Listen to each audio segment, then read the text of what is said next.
Hey everyone, I'm Trent Kusters, co-founder and studio director at League of Geeks, and this is the Game Maker's Notebook. A few weeks ago, I had the distinct pleasure of sitting down and chatting with John Baez. He's the co-founder and CEO of The Behemoth. Now, John grew up about 120 miles east of San Diego at a small farming and Navy Air Base town. And we speak about his childhood. We kick it off chatting about that, running around with floppy disks in hand. We talk about how he got his start as an architect, moving to Italy, living over there, and how playing Doom 2 on the company machines at night changed his brain and made him think about the possibilities of making games or games as a career. In the early 2000s, a game studio that he was working at actually closed down and there were a round of layoffs. Sounds familiar? And The Behemoth was born. Him and his co-founders came together and started their company then. We talk about that first title, Alien Hominid, and how it became one of the first ever retail downloadable games on Xbox, and how it helped them survive until their major hit, Castle Crashers. I'm sure you're all familiar with that one. We talk about survivability. The Behemoth's been around now for over 20 years. We talk about avoiding burnout and all kinds of tidbits from the development of their many, many loved titles. We speak a lot about trade shows in this episode. I mean, it's been at the core of how the Behemoth have interacted with their fans and how they've done play testing. And they've even helped support other independent developers with space, like Supergiant and Chris Hecker. And they've even done things like built their own custom arcade cabinets for showing their games. Then, thanks to our friend, our mutual friend, Chris Charler of Xbox, who handed me a cryptic list of questions and John Baez's deep lore before we walked into the interview to chat. There's some great stuff in here. I had an absolute blast chatting with John. And there's something interesting here, which is that the Behemoth may be one of the most indie game studios in the world. They've been around for over 20 years, and the entire time they've been entirely independent. And they're fully vertically integrated, from having their own QA house at one point in time to building their own arcade cabinets to being the first, really the first studio to sell their game online on Xbox. It's just like absolutely impressive that amongst all of this that's been going on over the last 20 years, that they're still around and they're still going strong, and there's so much here to learn. So without further ado, here's John Baez of The Behemoth.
John, thank you for joining us today here at Dice Lake Como.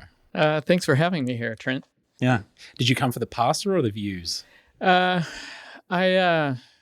don't know. I came because I was at Barcelona Indie Dev Day this past weekend, and I realized that I could just jump over to Como through Milan and really just attend Dice and kind of do it for the first time and learn from some peers. And you just came straight off the back of some roundtables. How was it?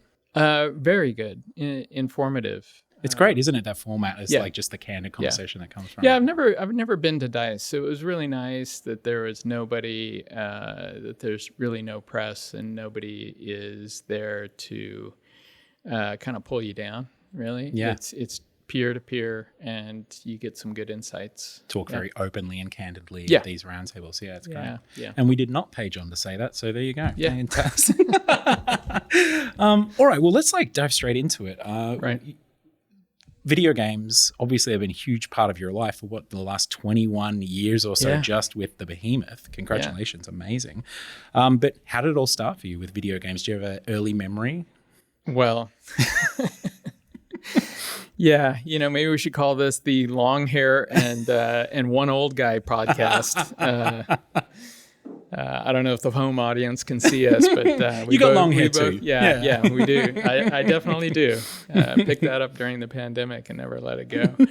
But so, like I said, the question kind of comes up. Memories of first video games definitely would be standing in a Montgomery Ward's, which is a department store that used to exist in the United States, playing a thing called a Mattel Auto Race, which was an LED toy, handheld toy, and you played a little bright LED at the bottom of a screen, which was basically 3 columns of LEDs. And if an LED got bright, as it was coming toward you, that meant it was a car. And you were down at the bottom with your LED. Yeah. And as they slowly came down towards you, you had to get into the correct lane. So quite a bit like any of the rhythm games that are out now. Yeah, cool. But of course, shocker, this is 1980. Yeah, wow. About then. So I love the abstraction there as well. It's like the bright light is a car. Yeah, exactly. It's and that's incredible, really what you had. Imagine, I think Intel came out with basketball, football, and car racing. Those were the 3. All bright light. And they were fantasies. All bright, right? Like I could never figure out the football and the basketball one. I could just never figure out where the ball was supposed to be, where, and how to, really how to play. Yeah, well, but the car, I could figure out. An admission of guilt on my end is definitely those kind of handheld LED like consoles from that time. I mean, when I was coming up playing video games as a youngster, I actually never got them. I was like, I didn't know how to interact with them, and I'm like, I know there's a game here, but I don't. It was like the magic eye pictures that some people can see and some people can't. I think it was like my magic eye picture. I never caught it. Yeah. Okay. So that's kind of the first real kind of memory of a moment where it was like, how is this object that I have in my hand created? Who created this? How was this created? Yeah. And of course, it was coming from Mattel, which is, a huge game or a huge toy manufacturer. So, but it never occurred to me that could actually be a profession, right? Yeah. And I never made that link. And then later on in high school, I was at a high school that received some computers, some Apple IIe's and Tandy TRS-80s as kind of the first load of giving computers to high schools. And there was no faculty really, except one math teacher that wanted to do anything with them. So about 5 or 6 of us just set it all up and figured it out and started just programming games in BASIC. And, there was a couple of magazines that we would, just copy the code from by hand, because this is back in the day when, if you were lucky, everything was on cassette tapes. Yeah. Kind of, floppy disks were, like, were you passing them around the neighborhood at all? Like after you made them, was there like little swaps going on with your friends or anyone else? No, because the only place that you could play any of this was at school, because, we were all poor. We didn't, there was no money for computers. Did you grow up in the San Diego area as well? No. So I grew up in a town which is about 120 miles east of San Diego in the desert. It's a farming and Navy Air Base town. Oh, wow. So, one high school for everybody in town, which is great. 20,000 people. So you've got your diversity. Community. Yeah, it was really good. But that's when I started programming my first games. And probably the last programming I'd say I ever did. Because just like a quick browse of your LinkedIn, it shows that like your sort of first experience, as it would put on LinkedIn, is architect. Yeah. Actually. Yeah, that's true. Yeah. Yeah. So how did that come about? So, like I said before, it never occurred to me. Right. So our town was so small that we had to drive to Yuma, Arizona, which is about 90 minutes away, to go to the only store in our surrounding area for 100 miles that sold cassette tapes that had games on them. Right. Okay. Yeah. So we would drive there. We get the baggie with the Xerox copy of the instructions of a game and the cassette tape, and we would go home and we would play it. And my favorite game was a early flight simulator because it was 3D. Yeah. Wow. And it never occurred to me that you could make money making games at all, ever. Didn't occur to anybody in counseling at the high school either, because nobody had really heard of it. Never interfaced with that possibility even. Yeah. So I knew that I had to get out of the desert, and I knew I loved architecture. So I applied to Cal Poly, luckily, in San Luis Obispo, and got in. And I showed up with my floppy disks now of games. And at this university, there was one room with 10 Apple computers, Apple IIe computers, that everybody kind of poo-pooed, right? Yeah, right. And so I got to use them a little bit my first year, but nobody, everything at that school was still run on punch cards. Yeah. That was, it was punch card town. Huh? That was the programming, level. I think it was, I don't even remember the name of the language. And here you're coming in as like a whiz bang floppy disk Apple II guy, right? Yeah, exactly. Let's make some games, in my spare time as an architecture student. And still, of course, it hadn't occurred that this would be a path for me. So I got my degree, traveled a lot, spent my final year of architecture living in Italy, and went back to San Luis, then did a lot of traveling after I graduated. Yep. Slowly kind of ended up in Italy again on a Rotary scholarship, and met someone there in Italy, and ended up staying in Europe for 5.5 years. During that time, I moved to Munich, and it was there that I was working for an architecture firm building physical models. Because I always liked building things with my hand. It was always, something that I was proficient at. You didn't need much language.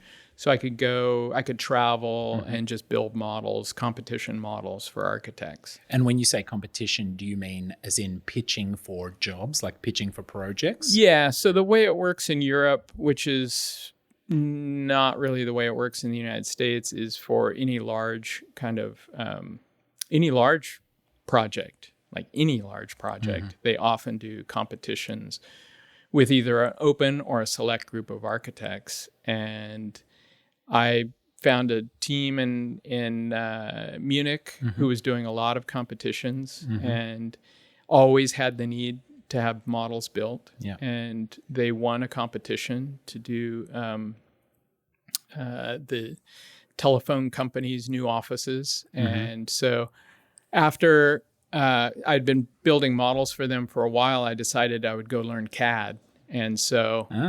Was that new in the industry at that point, or did it kind of become industry standard? So CAD in the early 90s for architects was basically how do you replicate what a draftsman does and do it in such a way that you can easily edit stuff later.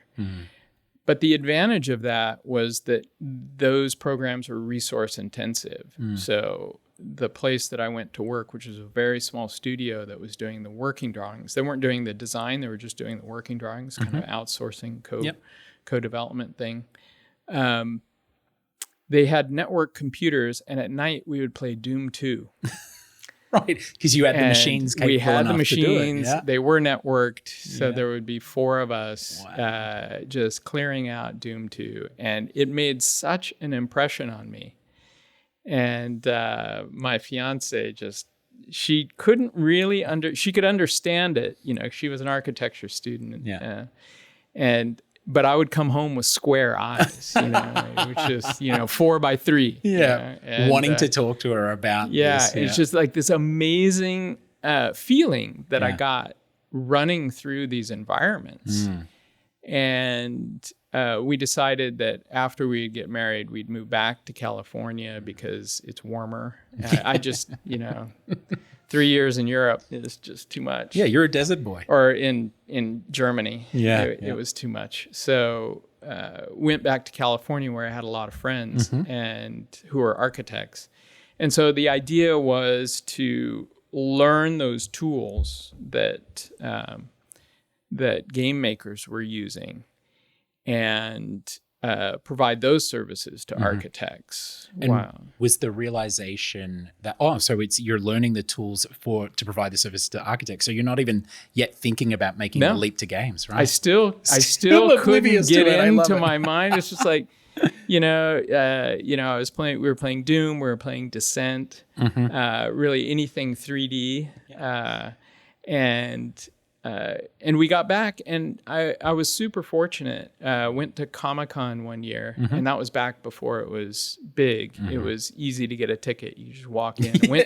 One ticket, please. Yeah, exactly. Went to a talk by a guy that was the art director for a studio for Blue Sky Software, and they had made a bunch of Sega games like Vector Man and things like that. And so, I went to his talked to him after the talk, and luckily they had just gotten a contract with DreamWorks to do a game, Goosebumps game that was in 3D.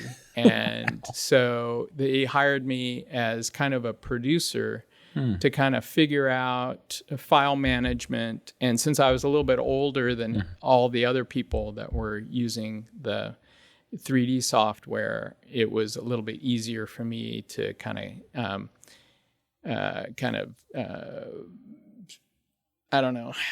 keep everybody in line, because everybody was totally focused on doing this thing, but having someone else to ask questions to besides, the art directors. And what age were you as being the most senior one in the room at this point in time?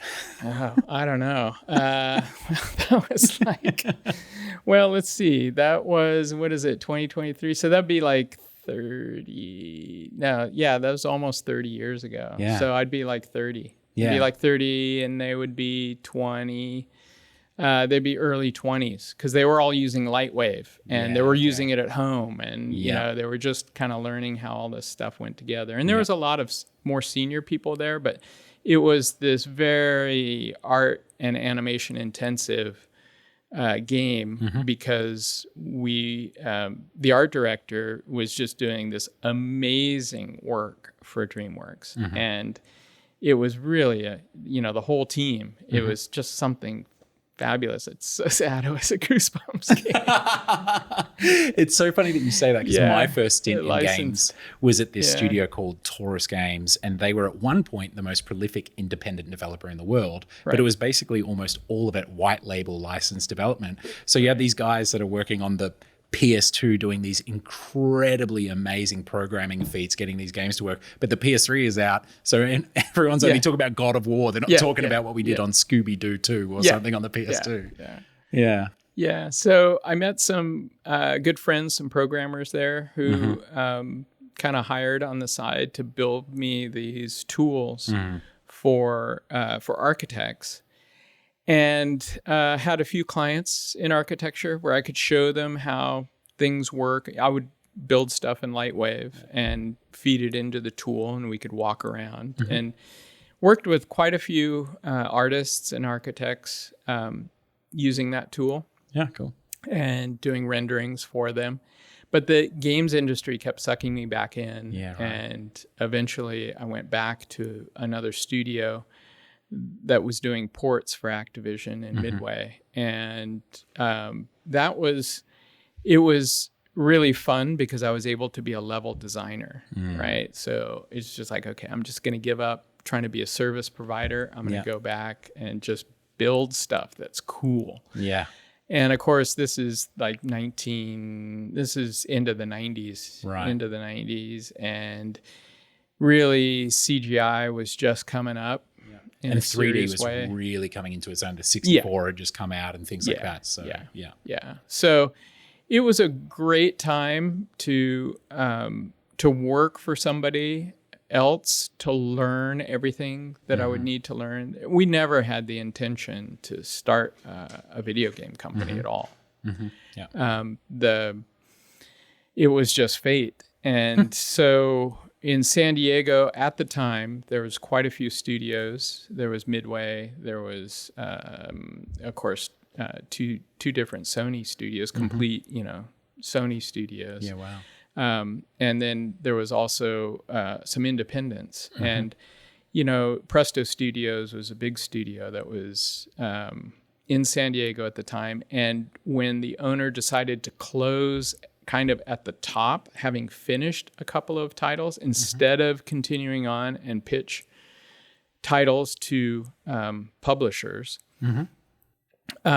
we gained an entire art team to our company who was just doing ports. But the dream was, if we were doing ports, then the publishers would listen to us because we had the technology, and now we had an art team. So we hired a bunch of people from their art team, and about 6 months later, our boss did the same thing. No. Yeah, we had just finished a port for Activision for, what was it? It was Soldier of Fortune 2. Oh, right. Wow. Yeah. And we had built a bunch of extra levels in there for that game. And he came to us and he said, you know what? I'm going to do exactly what Presto did. I'm going to take some time off. And it was just like a purely, like both of these sort of decisions were just like a purely I've had enough kind of thing. Yeah. It was the universe that was saying that the behemoth needed to be hatched. Yeah. Because in that art team that came from Presto was Dan Paladin, who I did not know. Yeah. Okay. Right. And he was hired in probably May of 2022. And later that summer in 2022, I was playing a game on Newgrounds called Alien Hominid. And my office door was open. And Dan walks by and he says, "Oh, I made that game." And I said, You're like, "No, shut you up, didn't. Dan." Yeah. No, you didn't. You didn't make that game. "Oh, yeah, I made that game." I go, "Really?" Because I was just about to write this guy that made the game and the guy at Newgrounds, Tom, who runs Newgrounds, to see if they want to make this game as a console game, because that's the game that this company should be making instead of closing the studio. And from that moment, the idea of going independent instead of looking for another job in the industry really kind of came together. So it took a while to convince Dan. Didn't take very long to convince Tom, because Tom was like, "Yeah, whatever. If it fails, it's your money." So he's like, "Count me in." Yeah. Yeah, count me in. So the interesting, which I found out later, much later. Right. He didn't say that right away. Really? That was your attitude back then?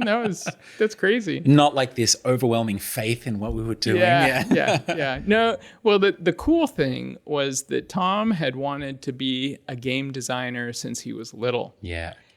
He would write letters to the developers and says, here's how you should do this level. And he would draw level maps and ideas, and he would send them off and never hear anything back. And you were ready to unleash all of that power. And, but no, he came out to San Diego and we talked about it, and a couple other programmers helped.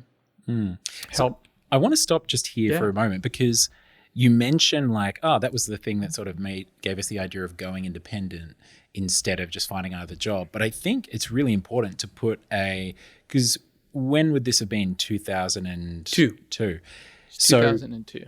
The independent renaissance didn't really kick off until 2007, 2008. Correct. It was incredibly difficult to be an independent developer and put your thing on console. So where did you even get this idea that you could do it, let alone that it would be a great idea? Well, it never occurred to us that because there wasn't any, that it would be difficult. Right. Beautiful. I love it. It never occurred to us that it would be a monumental undertaking. Yeah. And so we just did it. You know, there was, as I look back over the years, there was just too many consequences to ignore. Like, there was no way in the world that Dan would get let go from another company, come to work for our company. Yeah. No Tom had made Alien Hominid, what we call the prototype, on Newgrounds, have a ton of success on that. There's no way that all of these things could have woven together and just say, well, I'm going to go look for a job in the industry. We gave it a shot. Yeah. There was no way. It never occurred to me that we would never succeed. It was just like, it's so logical when you spread it out on, and that's part of the architect in me speaking. Yeah. Okay. When you see all the pieces, it's like, there's the foundation, there's the first floor. Yeah. There's the structure, there's the skin, put a roof on it, ship it. Right. And you can see the path through those things. You can see it laid out. The blueprint, so to speak. Yeah. And it was just so clear. And that no one had ever done it before didn't occur to me because I didn't know much about the industry. I was just, I was a level designer, and it's like, well, there must be smarter people that are doing this somewhere, right? It's, why wouldn't all these console manufacturers want our little game, hand-drawn video, 2D hand-drawn video game on their consoles? Yeah, I think there's something wonderfully powerful about naivety, right? Like, I would never have started League of Geeks if I knew the things that I know now, right? It's like, just because what we were trying to do was equally like insane, but you find a way bit by bit, one foot in front of the other. Yeah. So let's talk about those first days. What you make the decision, Tom comes down, you talk about it, Dan's ready to go. What were the first days like? What were those sort of first steps that you were taking? Well, Tom had built Newgrounds from nothing. It was a kind of bedroom project that because he wanted an easy way to have his kind of community, his BBS community, an easy way to submit work that he wouldn't have to moderate every single piece to put up on the website, because he was originally, Newgrounds was just hosting Flash games and Flash content that he worked on. But then I did not know it started that way. Oh, okay, wow. Yeah, cool. All right. But since he was kind of the center of the Flash scene and the Flash game scene, because he was doing stuff with it's the scripting language of Flash. Action script. He was doing stuff with action script that no one else had really figured out yet.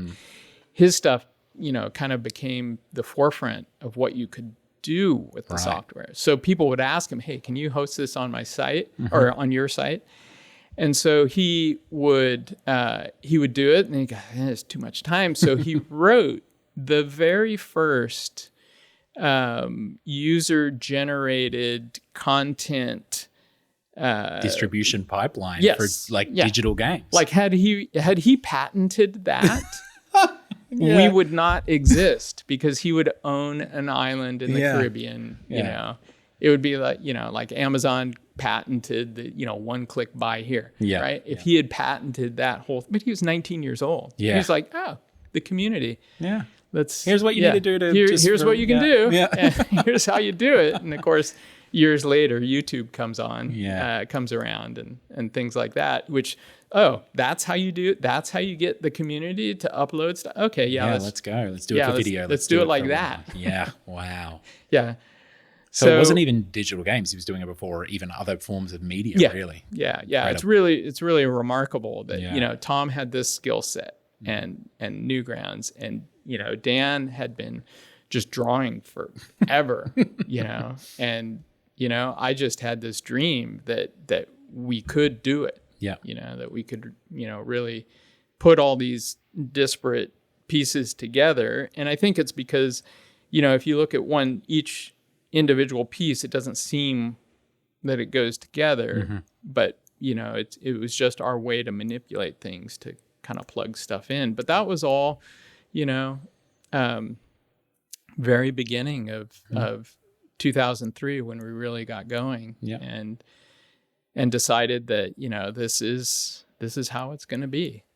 Did Tom leave Newgrounds at that point in time, or was he just doing this on the side? No. He was just doing this on the side. I mean, we're all young, and it's like just endless just energy. Do it. Yeah. He had just graduated from Drexel, and he was living in Atlanta at the time, and it was we just do this stuff. Yeah. There's always time. Yeah. Right. And so yeah. All right. So tell me about your first time pitching Alien. Actually, I don't know if I actually ask your question again. We're going to do it. Yeah. We're going to. Yeah. No, ask your question again. Yeah. The question that I asked was those first days, like the first steps after deciding we can do this. How'd you go about it? Like, what were those steps? Like, take me to the point where you first pitched Alien Hominid to like a console or something like that. Okay. Yeah.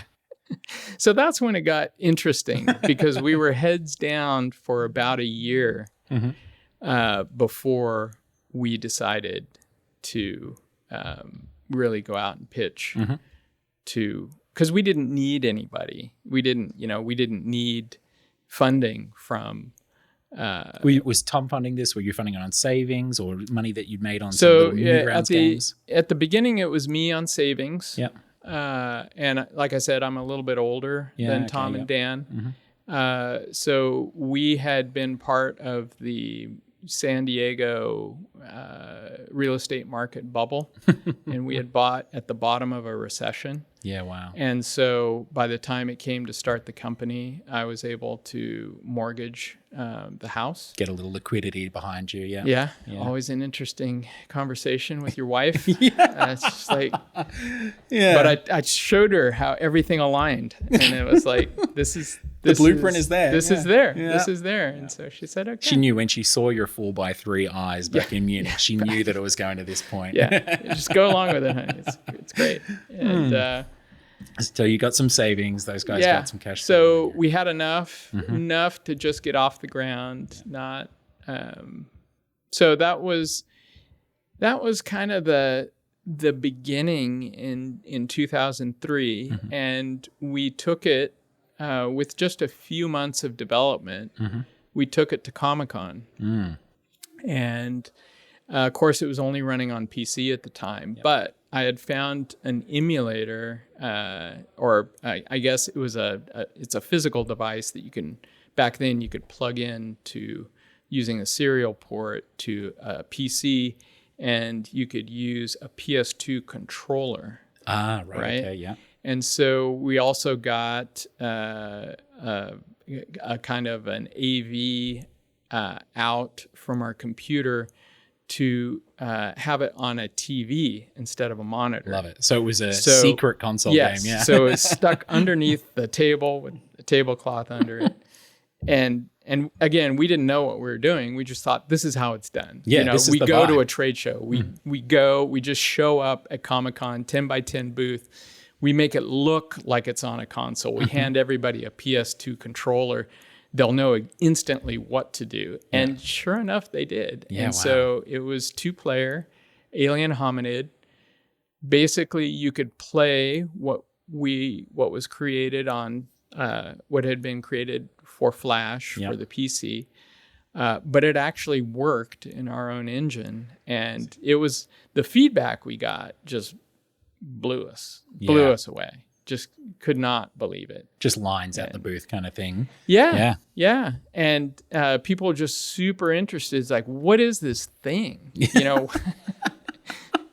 guess there really hadn't been much kind of even artwork like that on the console too, right? Like there'd been a lot of that stuff on Flash, but even visually what the game looked like and how it moved and animated is kind of would have looked fresh and new to a lot of people even looking at a console. Right, because if you think about arcade games, they were much more pixelated because they were, hardwired on a board somewhere. Yeah. Right.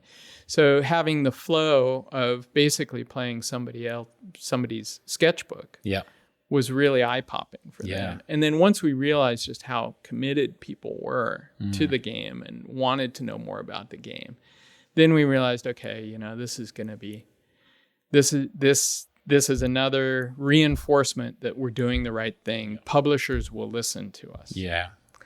Okay. And then we started pitching, and that was my job, of course. Yeah, right. Everybody else was heads down on development, and I went out and, thank goodness there was Game Development Magazine, paper magazine. Where you could find out who was who and Oh man, it was so tough. It was it was still 2003, and it was disc-based retail. You had to have a publisher. I think that's a really important point to make here, because those it's not just that you had to have a publisher for money or marketing reasons.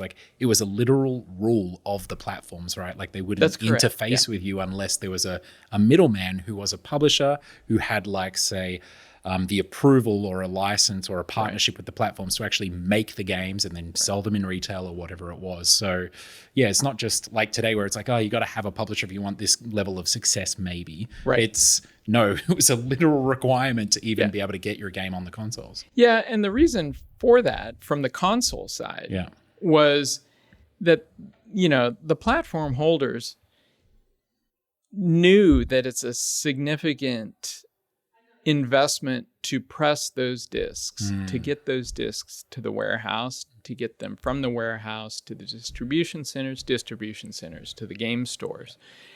And that is not something that, a 5-man team can do in any way, shape, or form, because it's an entirely different animal. Yeah. And even at the beginning, it was wow, I bet we could do this. How hard but of can course, it be? Sony and Nintendo and Microsoft weren't taking our calls. We didn't even really try much. But going to publishers, that was tough. We got responses, just a great response from I'm not going to name any names, but it always brings a smile to my face when I think about her email. We did an amazing pitch package for people, right? Because I like to build things with my hands, right? So we made it look like the game was finished, done, and it was. It was always along the way. We had the a disc that they could play, box art ready to go. Box art was done. We put it in a box. We had all the pitch materials, everything. Made it so simple, and we got this one email back from a woman who was evaluating all the things. And she said, well, I don't know. The game is pretty fun, but when are you going to finish the art? Incredible. Again, it's that thing of they hadn't seen that before, right? Yeah, it did not even. Or we had another one which was, this would be great. This would be great, especially for the Asian markets. But we'll have to completely redo all of the art because Asians won't like this game. Yeah, no, definitely. They won't like that. Okay. Thank you. Yeah. Person in the West deciding, what they will like or won't like. Yeah. Yeah. And it was 2004 when we really started hitting the pavement because we had enough. We were finishing up development. We knew that we were going to be, that was spring of 2004, even February 2004. Yeah. And Pierre Card at Game Connection, the French guys, super cool, super stylish French guys who had, Pierre had started this thing as his master's degree kind of final project was to create a game connection where publishers and developers could come together. And he went to GDC, I think in 2003 was the first one. And we went to GDC 2004 and went and I was able to take a very small LCD TV with me and the game running on a dev kit And, we had private meetings, and it was a super efficient way to meet with publishers. Yeah. It ran for many years at GDC. Yeah, it did. It did. And it was, it was one of those brilliant things. Like, why didn't this exist before? But then luckily, for a while you didn't need publishers. So, but so we had a lot of great meetings there, and we ended up signing with a new publisher because none of the established publishers, another very, very big top 5 publisher, who was a friend of a friend, kind of sat down with us and said, I love this game, but it's not going to sell 1 million units. That is the bar for us. Yeah. For us to do all the work that we need to do is you have to do 1 million units in 6 weeks, because retail with a disc, you had 6 weeks in a store, and that was it. Yeah. Right. And then you started got moved to the bargain box or whatever, or taken off the shelves. You started markdowns and everything else. And he said, I just don't see that happening. And he was totally right. You know, it's a niche title.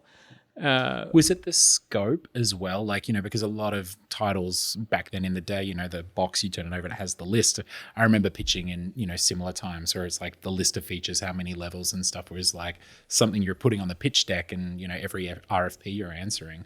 The fact that it was kind of like a small, we've spoken about the art, but like the fact that it was a smaller game than, some of these big AAA games that are typically on console, was that working against you as well? Like was there a concept of the like indie games being smaller, or that like a game that was on new grounds and of that kind of scope could be on console too? Or were you really leading the charge there as well? Yeah, there was no concept of that at all. So the closest thing that you would have would be, back in the day, they had the different tier systems where the console holder would charge a different royalty rate based on how much money you were making. Would charge a royalty rate to the publisher based on what the game cost. You know, if it was a $49 title, if it was a $39 title, if it was a $29 title, or if it was a $19 title or lower. I did not know that. Oh, wow. Yeah, okay. Totally.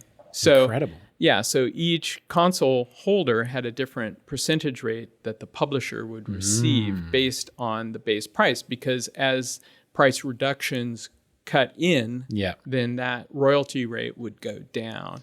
Wow. But we had always positioned the title as a $19.99 title. So publishers didn't like hearing that either. No, well, certain publishers did. Yeah, okay, right. Certain, but certainly not the big ones. You know, and a lot of publishers had certain quotas, quote unquote, that they needed to fill because they needed to have product, because it's not a game, it's a product. The product, needs to be, got to get a certain amount out in your slate every fall or whatever. And so, for whatever reason, our game and their needs didn't really meet up. So we went with a publisher who was brand new, just like us. They were veterans from a very large company, and they, they started their own kind of publishing thing. And so they were looking for smaller bets, or something. Yeah, they didn't have any money, so they were looking for games like ours that were finished,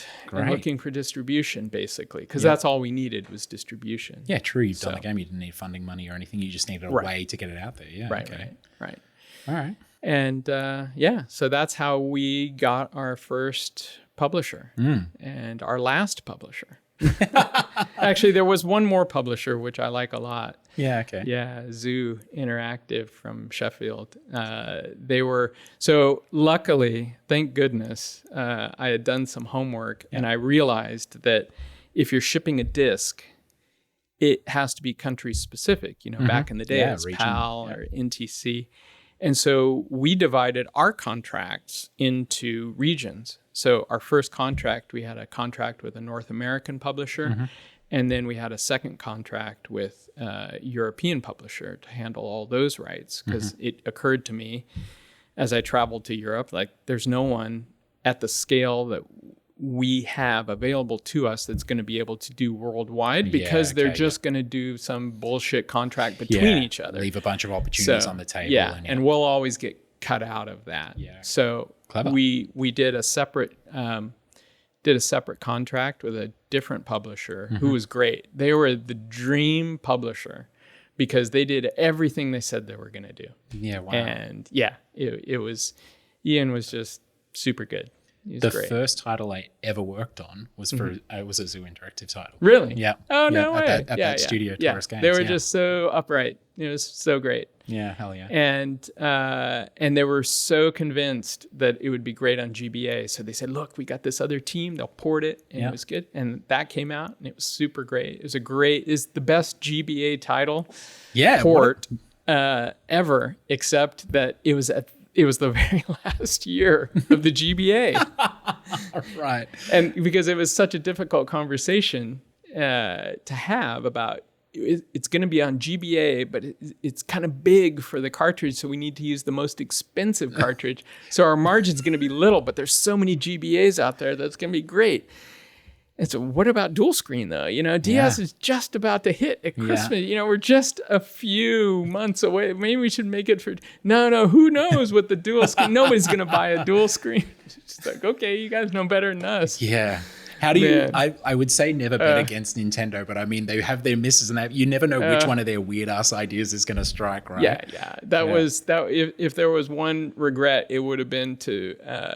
just to sit down at that table and said, no, we've got to be on DS. Yeah. We've got to be on DS. But I didn't know. We didn't know. We were so happy to have it on GBA. And we were so happy that they were doing everything they could to get the title out there. And then that was our last publisher. So tell me about what happened between Alien Hominid and... I guess Castle Crashers, right? Because when most people hear a Behemoth, it's like Castle Crashers is the thing that comes to mind. I think we've all got like stories of being on the couch and hooting and hollering as we're, like right in the castle. It's just a phenomenal little game and experience. Well, not little at all. It's really quite spectacular, you know? Right. Tell me about, now you've done Alien Hominid, it's out there, you found your publisher, you don't need a publisher again, right? And digital...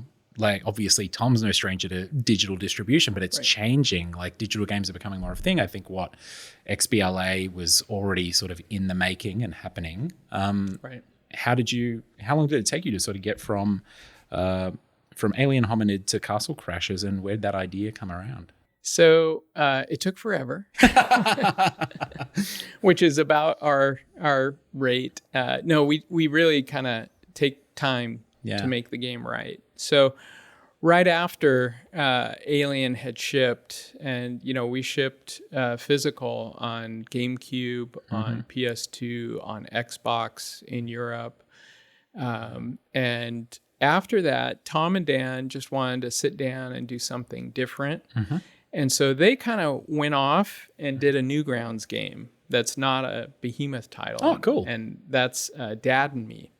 All right. Okay. So if anybody listening to this podcast remembers being in, middle school, playing at Barcelona Indie Dev Day is really funny. He goes, "Yeah, I love Dad and Me because I would play it in the library until I got caught every day."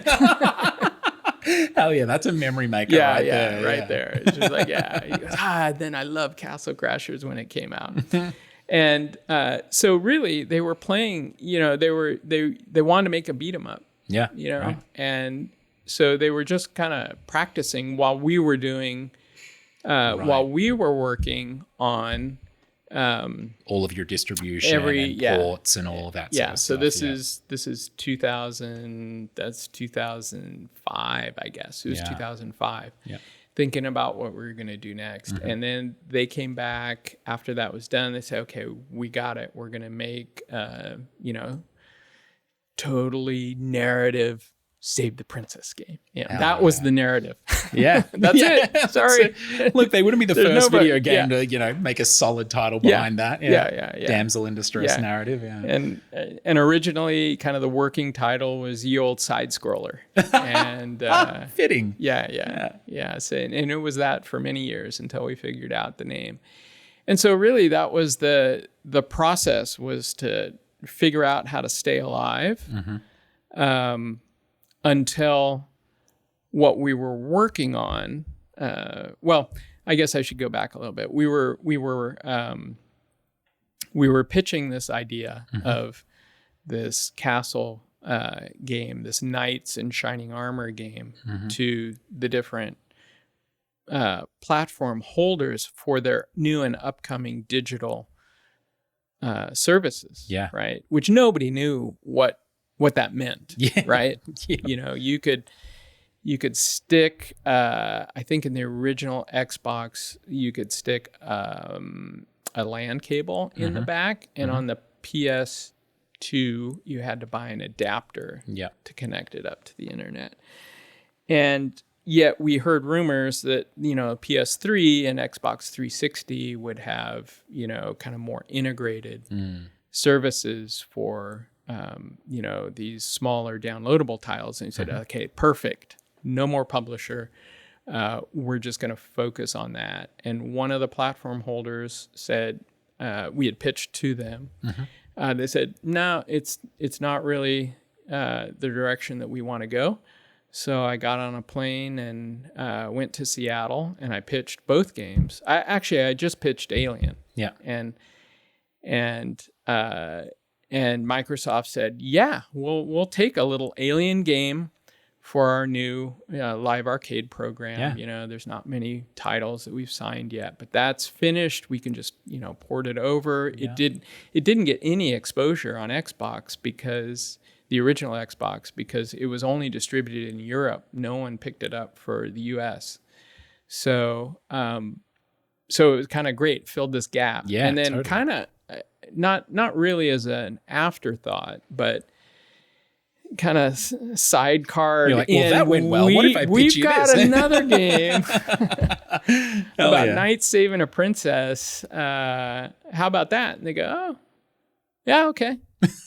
And so we just began work on that and on those two things. So we began to work on the technology that would bring us to live arcade and focused solely on that. Correct. Because we're small. We're still super small studio, Yeah. you know, under 10. Okay, yeah. And Under you were- 10 people. And you were under 10 at the time, obviously, Yeah. then as well. Yeah, okay. Yeah. And it was really tough. It was super tough to get to February of 2007 when we launched Alien Hominid HD on the 360. Yeah. And the reason for that is because Microsoft wanted to placate real publishers who, you know, nobody kind of understood the digital space. Yeah. So Microsoft said, look, let's just make it, let's give an upper limit. You have 50 megs. You have to get your game into 50 megs All right. to get onto this service, which meant that you couldn't have very many graphics, right? And music and everything else. Yeah. Luckily, our whole technology base from the beginning was based on Flash. So it's based on vector. Yeah. And so at runtime, you know, you would download the 49.9999 meg. It's like, see guys, Yeah, we did it. 50 meg. Yeah. You know, it unpacked real time once you bought it. Okay, interesting. Right. Yep. And then it rasterizes, then you get this retail disc-sized game. So we were the first downloadable retail title on consoles anywhere, I think. Wow. You know, and that was really a technology achievement that is stunning by the then standards back in the day. Yeah. And of course, that gave us enough juice to make it to the finish line a year and a half later with Castle Crash. With Castle. Yeah. And luckily, you know, Microsoft increased the size to 150 megs. You're ready to go. Yeah. Yeah. Was he flying around? Yeah, exactly. There we go. Got him. Yeah. Okay. He's evading us. No. Okay. So yeah, that's and so we released Castle in August of 2008 it might have been the second summer of arcade that Microsoft did. Maybe it was the first. Maybe it was, I don't know. Yeah, Summer Arcade was like a big promotion where they would release new arcade titles and stuff. Yeah, right? Yeah, exactly. Yeah. And there was a lot of really juicy hits that year. Yeah. And then the great thing about that was that we were released the week before we went to PAX, PAX Prime back then. Yeah, which is now PAX West. Yeah, exactly. And so we released, and it blew away everybody's expectations. Yeah, in the office. In the office. Yeah, totally. Yeah, because all we had to go on was the year prior 18 months of sales of Alien Hominid HD. And, that is what kept the studio going for, the final 18 months of development. It was just this struggle, release the first downloadable title, then struggle to get to Castle. Well, I remember I had just gotten into games then, and I had started off with some early journalism stuff, which I only used as a way to get into game development itself. Right. It's like my Trojan horse. But I do remember that time, and I remember Hominid coming out and it being cool that you could download games on your Xbox. And I remember playing through it and being like, that was cool. But I remember the arrival of Castle Crashers, and I don't think, I want to say also the fact that it was by the same team too showed this kind of evolution, because it was, right, of what you'd done before. But it was clear that it was the first time that something quite substantial had come out on that platform in that kind of way. And it was like, oh, this is downloadable digital games on your console are a thing that are going to hold their own against other things. I think what it did at the time in regards to success, and even creatively what it showed people was possible, I think blew a lot of people away. I think it blew a lot of expectations out of the water for sure. Yeah, I think it was Microsoft was really great about telling everyone how successful it was. Yeah. Which meant that idea was successful. Hook up your console to the internet natively. Yeah. Right. And we spent many, many trade shows just showing everybody the back of an Xbox. It's like, you don't have to buy discs anymore. Just plug your LAN cable into this, get all these games. It's going to be great. Yeah. Awesome. And we did so much work at trade shows, showing people that, that connecting up your Xbox like a PC was doable. And they had a great storefront. Yeah. And, well, that's a perfect segue, because I have something here on my notes that just says trade shows, because you can actually not have been to a PAX Prime or PAX West and have missed the Behemoth's presence over the last decade plus, right? You have had the same sort of Behemoth corner, and it's been for many years as well, Behemoth and Friends. I know that Supergiant was there under your wing in their early days with Bastion and Transistor, and a mutual friend of ours, Chris Hecker with Spy Party, had his little dark corner there as well, thanks to you guys. So it's a really beautiful evolution from this story, your beginnings at San Diego Comic-Con. Tell me a little bit about what it clearly means something very important to you. What does trade shows mean to you, and the ability to get there and interface with the people playing your game? Well, the reason that we started doing them, one, Comic-Con is in San Diego, so it was easy. Yeah. Throw everything in the car, set up for 5 days. Yeah. It's going to work. But it became the way that we did usability testing. And it has been so powerful for us to do usability testing and QA testing, as well as meet the fans that have supported us for so many years. But it's all about watching people play. Yeah. And their expressions of their faces. In 2005, when we brought a prototype of Castle Crashers to Comic-Con, set it up. This is probably 3 months into development, or 6. No, I guess it was 6 months into development. And Dan watched people play, and he goes, "Yeah, that's it. but not quite. Interesting. Did he mean not quite in regards to like that was it, but bigger, or? No, that's it. But graphically, it was not the way that it needed to be in the future. And he went back after seeing people play it for 5 days. And he said, okay, what is really going on here? Why are they not interacting with it the way that I want them to? How can I change? And he realized that the scale of the knights were wrong. And so if you kind of look on screen or proportionally, like head to body size, was incorrect. And so he went back to his sketchbooks, sketched up a whole bunch of different options, and then kind of finally found the correct proportions. And we threw out 6 months of work. Yeah, wow. And it was so hard to do, but so easy to do, because it was like, oh yeah, now that I see that, it's iconic. That other thing is dumb. Yeah, the designs are iconic. Like, I mean, the castle crashes and the appeal immediately when you see in the way they animate and move on screen. It's just like, I want to control that little dude. Yeah, I mean, it's the animation that really brings him literally alive. And so being able to relate to it is something. But, so it was those trade shows that really informed us about how much enjoyment people are getting out of it. Yeah.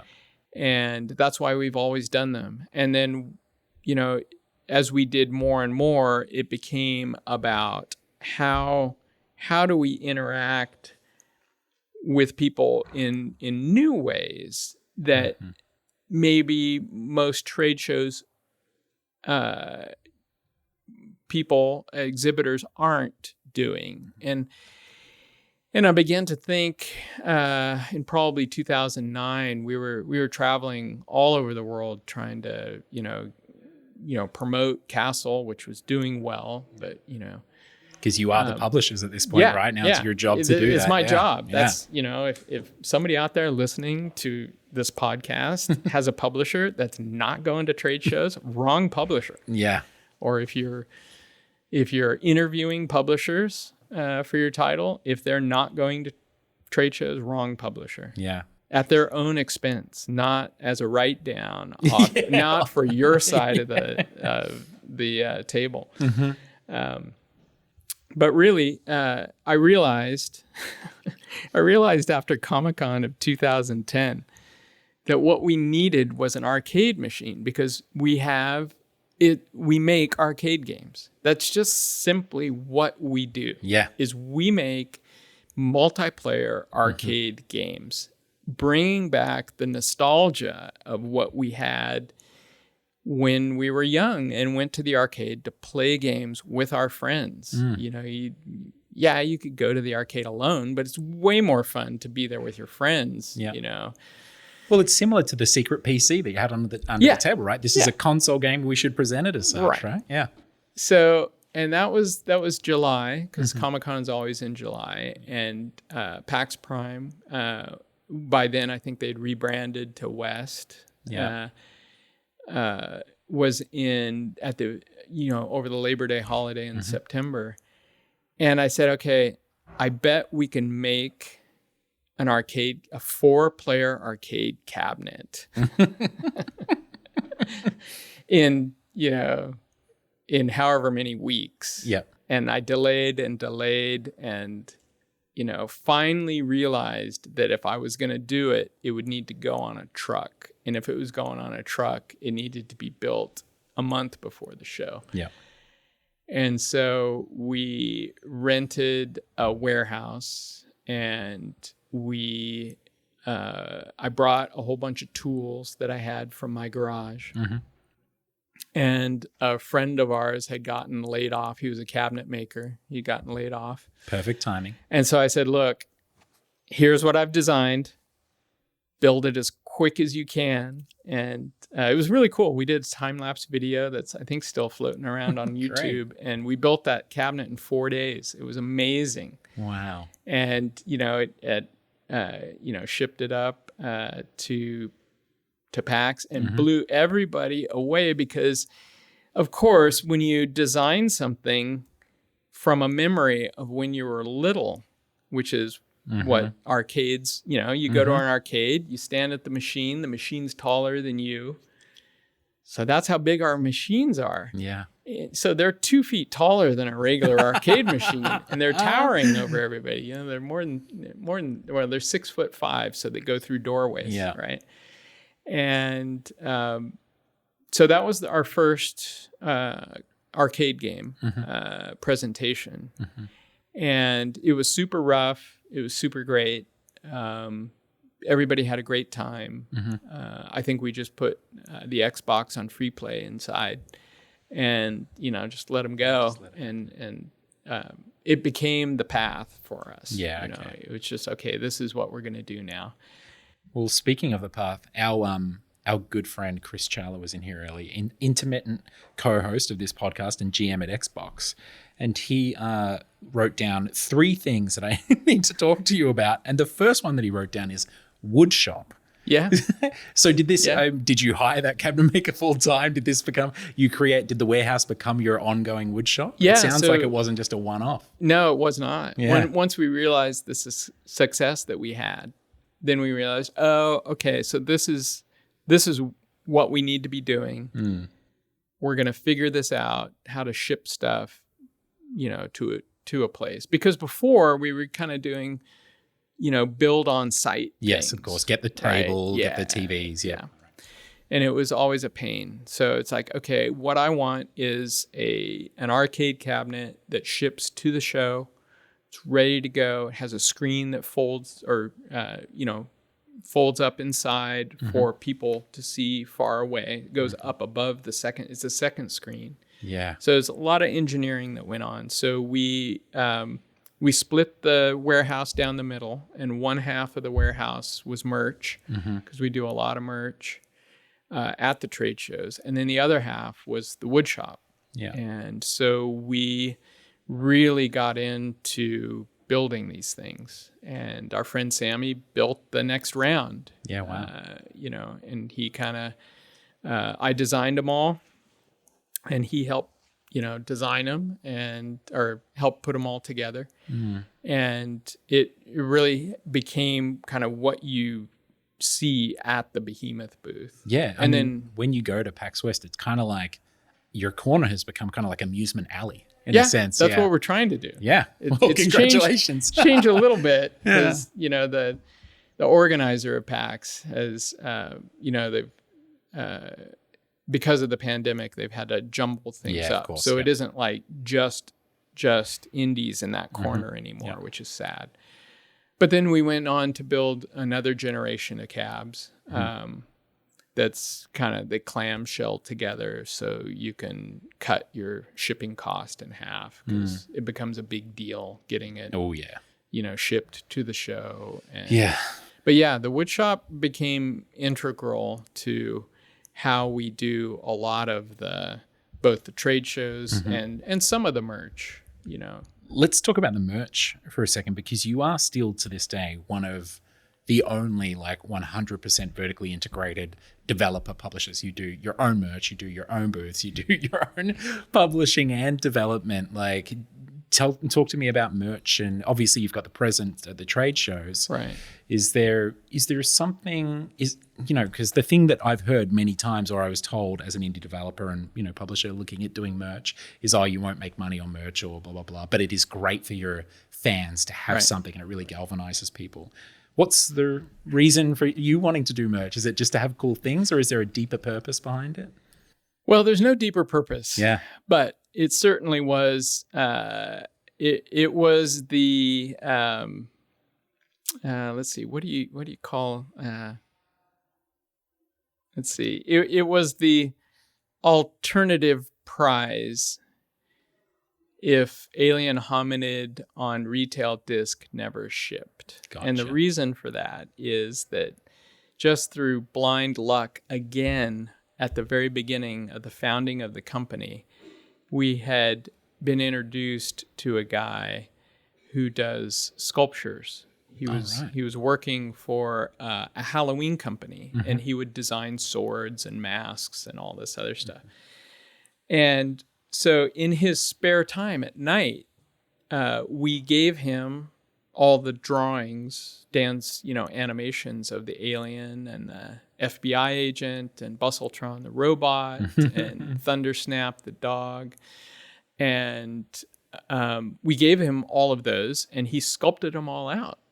And we committed to having those manufactured in China, because if Alien Hominid had never shipped, at least we would have a box of 5 figurines on everybody's desk wherever we would go to work next. Yeah, something and people to remember would say, it by. Yes. It's like, wow, where are those figurines from? I've never seen those.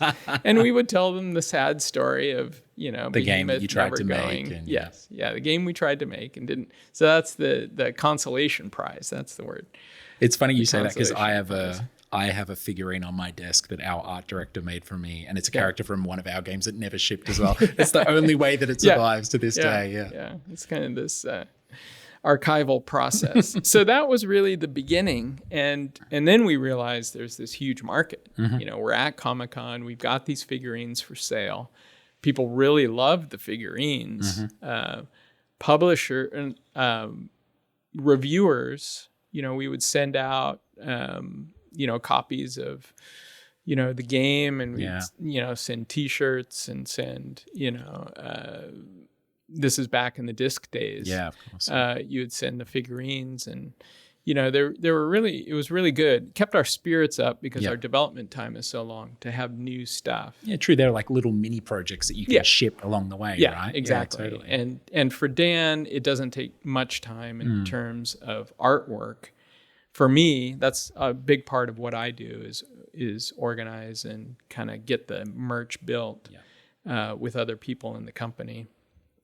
But it's always been a continuation of fan support, basically. I mean, it's really kind of, it's an honor to have such dedicated fans. You really do as well. Like you can see them at the booth every year. Yeah. Yeah, and it's unfortunate we go to these overseas trade shows, and they're like, "Great, the Behemoth's here. Where's the merch?" And I'm like, "I'm sorry, we're trying." And if it wasn't for customs and taxes, it would be so easy. Yeah, but the next thing, which I imagine is merch related, maybe that Chris wrote on my little notepad, is just skateboards. Yeah, you made skateboards as well? Yeah, we did. Hell yeah. So we like to do everything all the way. How San Diego of you as well. Yeah.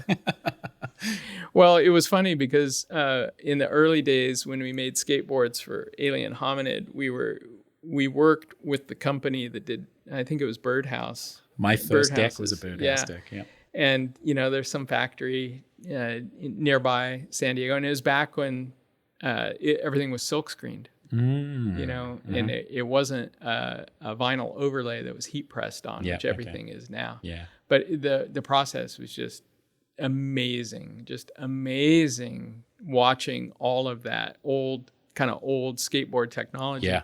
And of course, Dan rode and other people in the company rode. So there's no way that we're not going to make skateboards. Not going to make some piece of crap. It's no way that we're not going to make a quality that's board. Quality. Yeah. So we don't sell completes. We just do the board itself. So the liability is kind of, it's not on us, man. Yeah, that's it. Yeah, it's on the bearings company wheels. Or something like that. It's on the wheels company. Yeah. Now, something about your booth as well that I touched on, and then you mentioned it as well, that it's not really the same anymore, but these indie pals and bringing them in under your wings and everything. Tell me about that as well. Obviously, it sounds like something that's important to you, is to help these other devs through. And yeah, there was a kind of two different routes to that. Mm-hmm. So in 2009, we had kind of made it through. Castle kind of made us, and we started. You're in working, the afterglow of it. Yeah. We had finished up the problematic online networking problems and released updates, which was great for downloadable title. It's like, here's the update. Yeah. Everything works now. Yeah. Please go review our game. Right. And we began to think of, what other ways can we kind of, help other people in the industry. So we started something called the Gold Egg Project, which Closure, Tyler Galeal's project Closure was the first one of those. And so we basically funded it. So actually, I probably need to take a step back. We were an early supporter of Indie Fund and kind of the proto Indie Fund that funded Fez. Yeah. And so Indie Fund, just for our listeners, Indie Fund was a financing sort of game funding collective that was just built, like it was consisted of a number of private investors that were indies that had their own successful games and had come into a bit of money and were looking to give back to the industry. And it was famously great terms.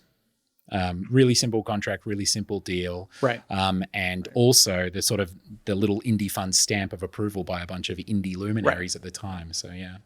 Yeah. So we were part of the early years of that, the very, very early years. But as is my process, I wanted to control kind of all aspects of it. And I felt that even though that the terms were better than anything out there,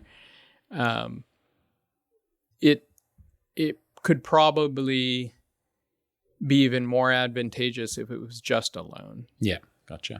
No royalties involved. So, so we started the Gold Egg Project as a loan, basically. It's like, Tyler, go make your game. If this is it, he was a big supporter of Newgrounds for many years. If this is it, go make your game. Yeah. Right. And so he did that. He, shipped Closure, and, I think it was a success. He paid us back. Yeah, that's a good sign. That's all we cared about. Success in your books, yeah. Yeah, and then we went on to fund Lovers in a Dangerous Space-Time. I love that game. Yeah. I had no idea that you were funding that. That's great. Yeah. It's all completion funding. Yes, because, right. those guys, and, there's these great Canadian guys, and it was so fun to work with them because it took them so long, them and their lawyer, to understand that we are not a publisher. Yeah. We're going to do your testing. Yeah. We're going to help you with LOC. But we're not your publisher. You've got to do it all. We'll give you space in the booth. Yeah. Kind of the backside of our booth and at PAX. But we're not your publisher, and we're just going to loan you the money. And once they got it, that it's a loan for however many months, a year and a half, whatever, 2 years. Then it all kind of clicked, and it was super great working with them, and it turned out to be a great title. And so at the same time, we kind of built out a thing called the Research Centaur, and that was doing UX and QA testing for indies who didn't have a publisher. Yep. And I think we tested about 20 games. We tested all of Supergiant's early stuff back then. Yeah, I remember we were around and kicking off around then, and I remember you were working with a number of indies at the time. Yeah. We had a lot of great titles come through there. But then I realized that it was time sink. It taking wasn't your focus away. Yeah. Primarily mine, because I couldn't. We had people managing it, but it wasn't as if it ran itself, and it certainly didn't pay for itself, because at the end of the day, who's going to say no to an indie who can only afford pizza and beer? It's just like, okay, man, if you ever win the lottery and make a lot of money, pay us. But a lot of them, paid market rate, and that was great. They kept us going. But a lot of them, that was the whole purpose. They couldn't afford it. And so we kind of drew down that whole second kind of arm of indie testing. And that it was unfortunate, but it helped us focus. Yes. Because our development times are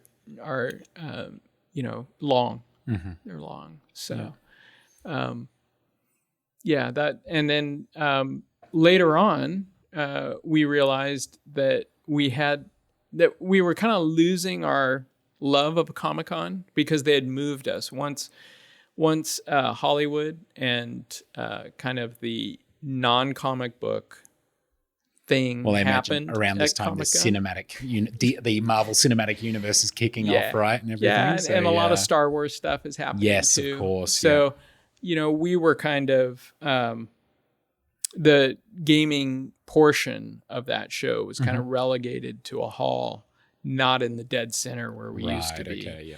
And so it's like, we got a commitment to this big booth. Let's invite 6 of our friends over. That's how it came about. Yeah. Right. Yeah. So we had Tom come out with Nightmare Cops. We had, we had Supergiant there. We had Clay there. We had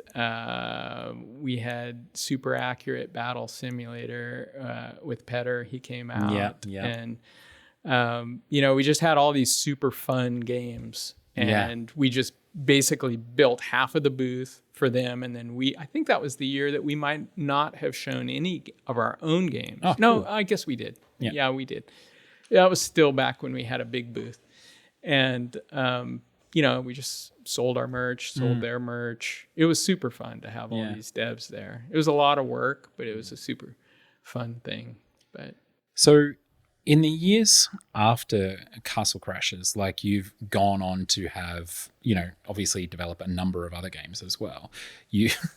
And you've not only done that, but you've survived all this time through, like, you've been, if my math is right, you've probably been through like 3 industry crashes, like including the one that we're kind of like riding out now, right? Right. So, moving through these games like Battle Block Theater and that you obviously went on to develop. Talk to me a little bit about surviving as an indie publisher in these times. Was there any? You remain small, you're less than 10 people, but was there a focus on survivability, or was there some things that you think helped you stay out of harm's way in these tougher times that a lot of other indies went through? I don't know how much we did differently than we normally would have done. It wasn't about survivability in terms of financial survivability. It was more about mental headspace. Yeah, okay. When we had the Research Centaur going, I didn't have the mental headspace for another kind of offshoot company. And we even kind of pulled back on the Gold Egg project because it took a lot of work to find the right game and help promote them and explain what you are to their lawyers. Yeah. And, the whole thing, it took a lot of work. Yeah. And a lot of time. It was very rewarding, but it was like, you know what? We need to kind of refocus, keep small, we're around 20 people, and we've got some outsider, all the music, of course, is all extra on top of that. And we got some other people helping us with some porting. But, it's, for me, it's the mental headspace. If you keep that small, then things are going to be okay. And we don't take big bets. We just don't. We've been very fortunate to realize early on that it's multi-platform, right? You got to be on as many platforms as you can afford to be on. And it's multi-franchise, right? So if we would have made Alien Hominid 2 instead of Castle Crashers, we wouldn't exist. Yeah, interesting. And that pisses off a lot of fans. Right? Yeah. Yeah, sorry, Castle Crashers 2 fans. Yeah. Right. It is. It does. But if there had been a Castle Crashers 2, there wouldn't be Battle Block Theater. And Battle Block Theater is kind of iconic in a certain realm of the indie game space of narrative game. Yeah. Right. We've had people, we just had people come up and just say, I'm so mad at you because you made me cry. It's amazing what we can do with these funny little things that we tinker around on. Good. You're like, yeah, perfectly. Yeah, perfect. That was our plan all along. Yeah. So tell me what you've obviously spoken about not doing Alien Hominid 2 or Castle Crashers 2 and how that's, kind of in a way responsible for being around today. What do you find is implicitly risky about doing sequels, or what do you find is explicitly like de-risking about switching up your franchise with each game? Well, the de-risking is easy because, again, it's mental headspace. Mm-hmm. Nobody wanted to touch a knight in armor after 4 years or 3 years on your team, Castle. Yeah. On our team. After Castle development, everybody was like, God, there's no way I want to work on that title again. Yeah. Right? And in fact, we are doing the first major update after 15 years. So this is the 15th anniversary of Castle Crashers. And we're doing, a DLC update soon that is going to be fantastic. And the first big update for that title. And it's because it was never the time to go back and do that. So by changing genres, I think that's another important kind of thing that helps keep everybody's brain clear. You go from kind of the run and gun Alien Hominid to the beat 'em up Castle Crashers to the platformer, battle block, always looking for that new thing that you add to the table of the history of those genres, right? And then you move on to, Pit People. It wasn't until we realized that Alien wasn't archived on Steam that we started working on that game, right? Oh, right, yeah. Right. So we have all these different genres and these different universes. And I think that really helps people in the office from burnout. Yeah. Right? Feel creatively refreshed. Yeah. Because you're not making the next insert genre game or sequel, right? And that helps broaden our fan base. Yeah. Right. So now with, people who like turn-based strategy games, they can go play and participate in tournaments on Pit People. Yeah. Right. Yeah. Do you on sale right now on Steam? Go grab it, folks. Yeah. Steam turn-based strategy sale. Do you find that what would you say the through line is then for your games? Is it just like something creatively that unites, Dan and Tom and yourself and the rest of the team? Or is it like bringing people together in a like really sort of... I think it's what you said very early on when you were describing playing Castle Crashers. Yeah. On a couch with your friends laughing. Yeah. We just want to make games that make us laugh. And we figure if we are making ourselves laugh while we're riding a pooping deer, we're going to make other people laugh. Yeah. Yeah. And if we find it hilarious, there will be some niche of people out there that will understand our humor. Fellow idiots out there that also enjoy that. Yeah. Right. And I think that is the real true through line. It's really just humor. We want to make people laugh, and have a good time together. It is about the couch co-op. It is about the online co-op where you just hang out with your friends. Yeah. Spend some quality time together in a Behemoth game. Yeah. Yeah.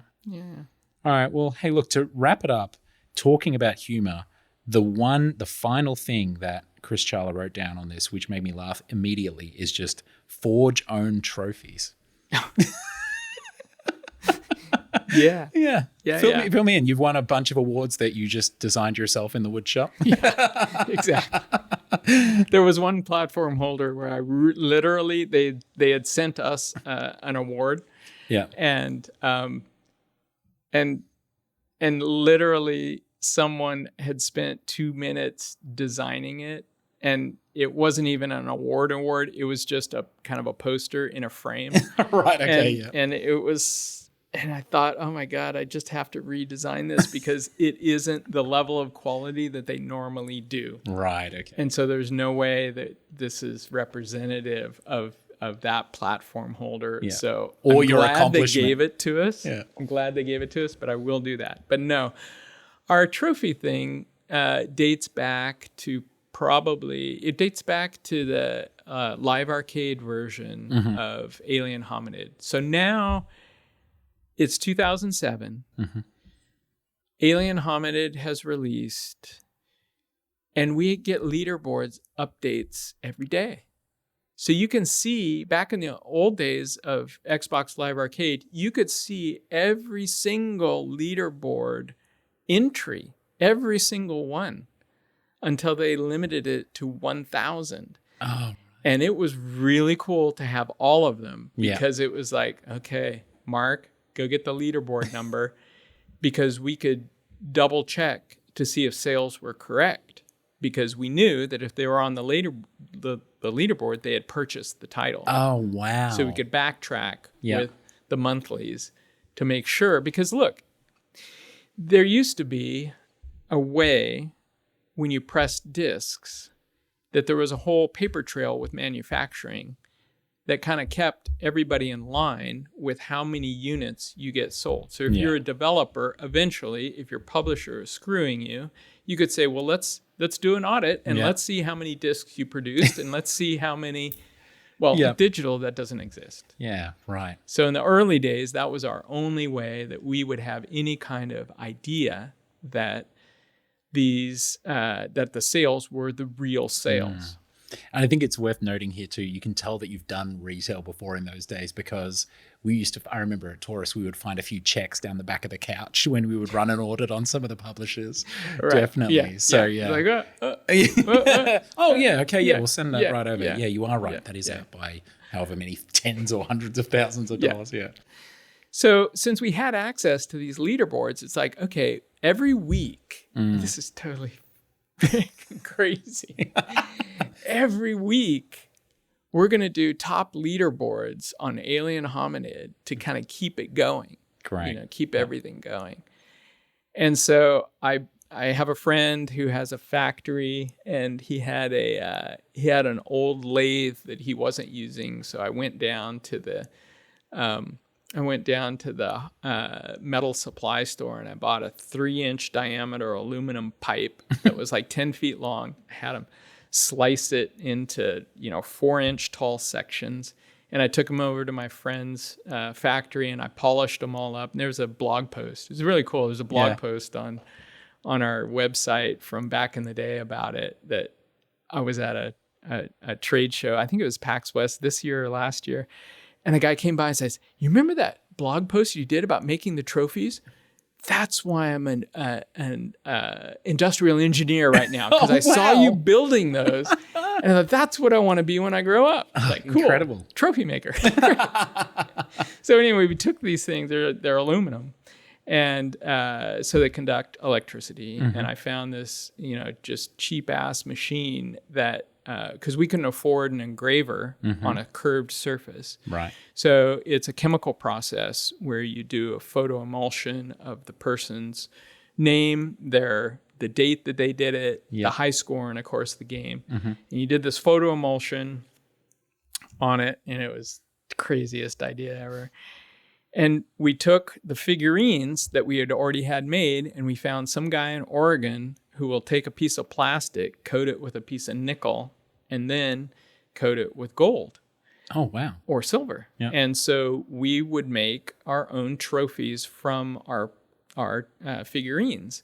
And so we would take one of those, and I would, glue it to a base, and then the base would get glued into the tube. So it was this really beautiful trophy. So another first for the Behemoth is we were the only, the only video game publisher on Earth that has ever sent out physical trophies for a digital game. Or at least we were the very first in 2007. I love it.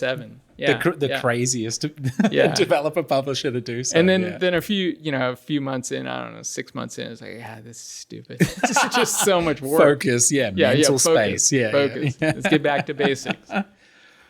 Well, John, thank you so much for all of the trailblazing. I don't know how many firsts we just went through in that. And I mean, has it been 21 years now? Yeah. Congratulations. This year is 21 years. Wow. We have a few surprises for people for the rest of the year. Yeah. But it is 21 years this year. And Castle is 15 this year. So Dan was ready to draw knights again. Yeah. Well, no. Actually, we've already announced this. So the DLC is Painter Boss Paradise, where you get a new character. But more importantly, we give you a template. And you can draw your own character. Wow. And put it in Castle Crashers as an overlay to an existing character in Castle Crashers. And yeah, that's a big deal. So now people that have been asking for years for more content can go make it. Yeah, do it yourselves. DIY, just like us. Hell yeah. All right, when's that dropping? We don't know yet. Okay. Yeah, cool. it's like us. It's like, okay, when we finish it, it'll well, drop. Lucky we're not the Hot Scoops podcast here. So. Yeah, exactly. Not putting me on there. All right. Cheers, John. Enjoy Cool. Dice Lake Como. Yeah. Thank you very much.